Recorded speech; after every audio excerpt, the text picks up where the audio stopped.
A few years ago, and the Soca Warriors qualified for the World Cup, our country was united. When Brian Lara stunned the cricketing world with his records, our country was united. During and after the coup of July 1990, we united to reclaim our democracy. 125 years ago, during Hosay, there was a high level of unity amongst our peoples. And yet this joyous occasion would soon become one of sadness. Yes, we have been united during times of sadness and happiness. Dr. Tiwari, High Commissioner for India, members of the panel, colleagues from UWI, students, teachers, specially invited guests, members of the media, ladies and gentlemen, I must commend Dr. Tiwari for his vision to convene such a gathering, and I also want to thank the staff of the Institute for their guidance and support in producing this booklet. I would also like to congratulate him on his recent documentary on V.S. Naipaul. The bloody massacre, the Jahaji massacre, occurred at San Fernando on the afternoon of Thursday, the 30th of October, 1884. Professor Kelvin Singh described this event as one of the most traumatic episodes in the history of the Indian sector. Today, in retrospect, this event may well be viewed as perhaps the greatest human tragedy in the history of the working class in Trinidad and Tobago. Numerous labels have been attached to the event, and the incident involving the cold-blooded killing of the participants in a Hosay procession. Hosay has been described in the 19th century as the Coolie Carnival, the Coolie Hussein, the Madrasi Festival. Who were the participants in this religious celebration in South Trinidad? The overwhelming majority was simple working-class Indians from the sugar estates. These indentured laborers were employed for usually 5 years under the indentureship system.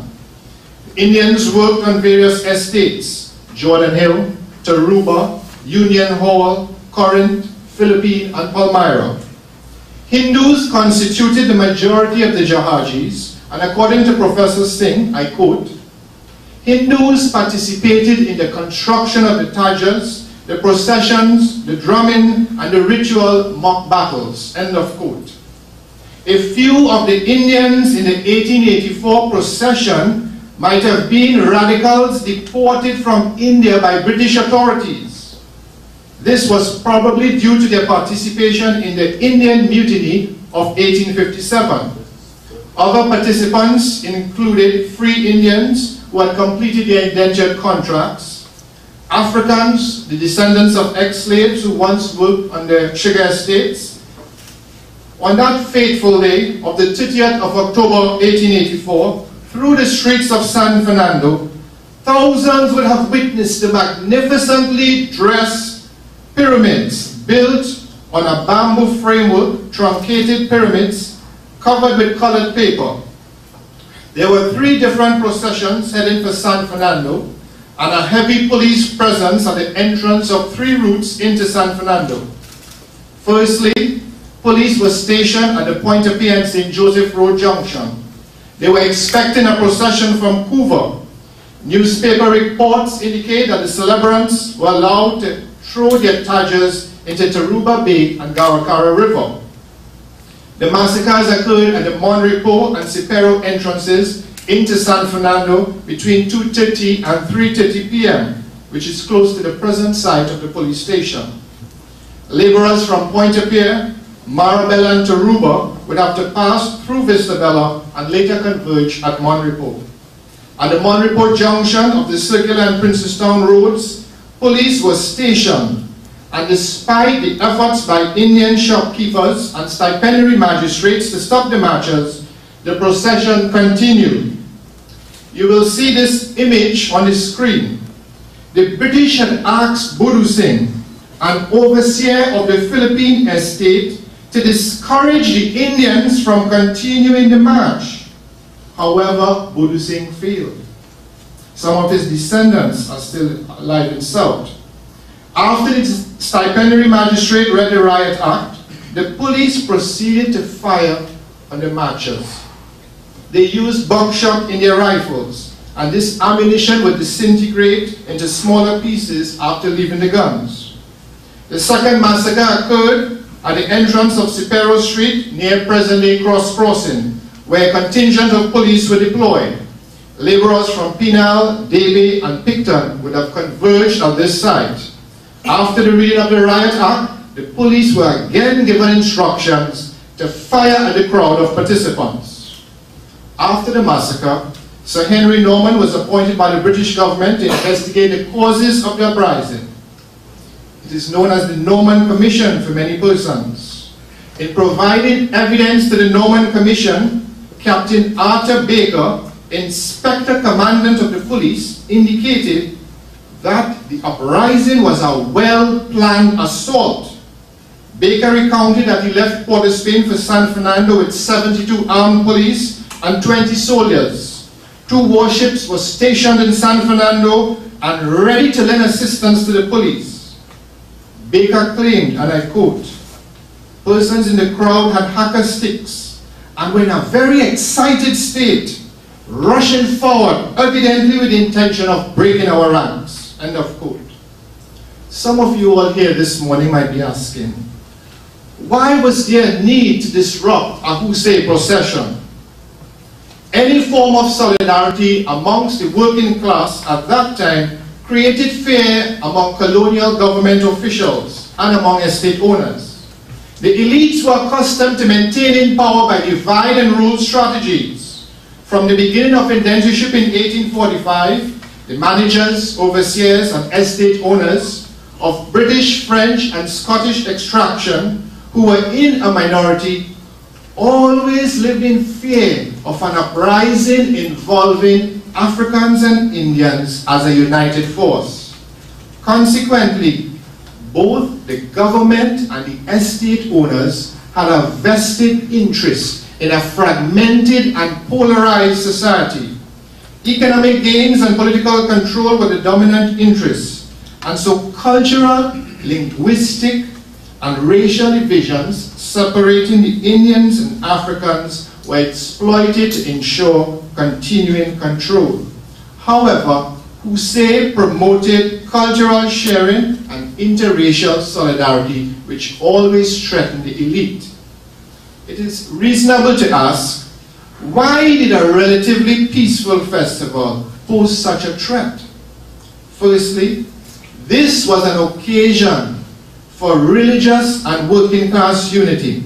Hindus of all castes, Brahmins and untouchables were present. There were Muslims of the Shia sect, the Sunni sect, you will hear about Rostam's story.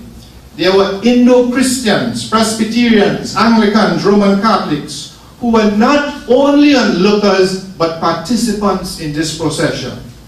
So Hosay was attracting a wide cross-section of the population. In fact, curious white estate owners were also there watching the Hosay. Freed Africans were present. Professor Singh noted, and I quote, "Negroes often helped to carry the tazias on their shoulders, and some participated in the drumming, while many more people joined the gathering in the main towns to witness the spectacle." End of quotes. These Africans who assisted usually lived near the estates where the tajas were made, and they belonged to various Christian denominations. Other smaller groups connected to the plantations, the Chinese and Portuguese, for instance, would have also been witnesses to the Hosay preparations. The Chinese and Portuguese, with their stores in the villages, would have provided food for the participants and materials such as string and colored paper for the tajas. The absence of these ethnic minorities as participants in the Hosay procession reflects a society in which mutual distrust was a factor among many groups. Many were still cautious of leaving their cultural cocoons, as Trinidad society was still in the early stages of formation. Gender and age barriers were also transcended. African and Indian women were present in the procession, Women, especially those of the Shia sect, usually surrounded the Tajals. Of course, there was not a large contingent of women. The Hindu and Muslim women, because of their conservative upbringing, opted to remain in the barracks and avoid this public crowd. The presence of children and youths in the procession was also a normal feature.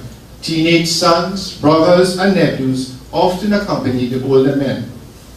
So 1884 provided a golden opportunity for the ruling class to undermine, to sabotage what they saw as growing racial, religious, and cultural solidarity. They were afraid of losing power. There were other deeper factors which culminated in this confrontation between the Hosay marchers and the police in 1884. There was a depression in the sugar industry in the 1880s, which impacted negatively on plantation labor, resulted in a reduction of wages and work days. There was a repressive ordinance passed in 1882 to give the governor the power to regulate the Hosay processions. And in July 1884, the colonial secretary issued a regulation banning non-Indians from participating.